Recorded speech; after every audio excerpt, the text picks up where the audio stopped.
بسم اللہ الرحمن الرحیم۔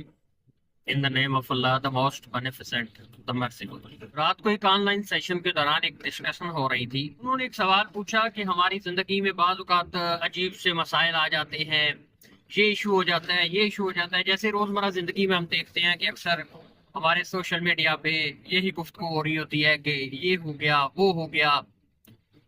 تو انہیں کہا کہ آپ اپنی زندگی میں اس چیز کو یاد رکھیں کہ کوشش کریں اپنے رویے میں، اپنی روٹین میں شہد کی مکھی والی روٹین کو داخل کریں۔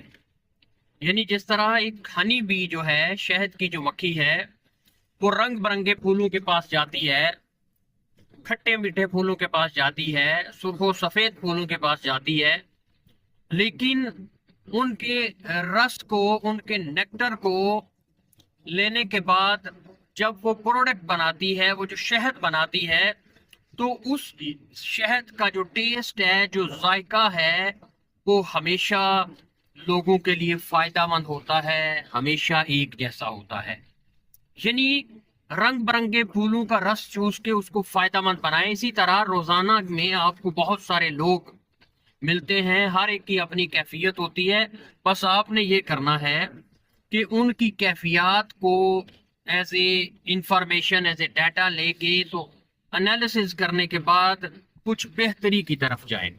میں سے ایک اسٹوڈنٹ نے کہا کہ آپ کی یہ بات ہم مان لیتے ہیں، لیکن جو شہد کی مکھی ہے، جب اس کی ذات پہ حملہ ہوتا ہے، جب کوئی اس کو تنگ کرتا ہے، تو وہ شہد کی مکھی تو کاٹ بھی لیتی ہے۔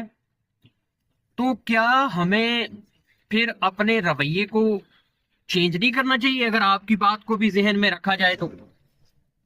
اچھا، ان کی اس بات سے ایک نیا سوچنے کا اینگل جو ہے وہ ملا کہ بالکل ایسا ہی ہوتا ہے کہ شہد کی مکھی پہ جب کوئی حملہ آور ہوتا ہے تو وہ کاٹتی بھی ہے، ڈستی بھی ہے۔ تو بالکل اپنی عزت پہ، اپنی سیلف ریلائنس پہ، جو آپ کی عزت نفس پہ، آپ اپنی عزت نفس پہ سمجھوتا کیے بغیر خیر کا، بلائی کا کام کرتے چلے جائیں۔ اور خیر، اگر آپ اس سے کوئی اگلی سٹیج پہ پہنچنا چاہتے ہیں یا اس سے اگلی سٹیج کا کام کرنا چاہتے ہیں، تو پھر عزتوں اور ذلتوں کا مالک تو وہ رب ہے، وہ خود آپ کی حفاظت کرے گا، وہ خود آپ کے راستوں کو آسان کرتا چلا جائے گا، آپ کے لیے منزلیں قریب کرتا چلا جائے گا۔ بس خیر اور بلائی کے کام جو آپ سے ہو سکتے ہیں، جس کا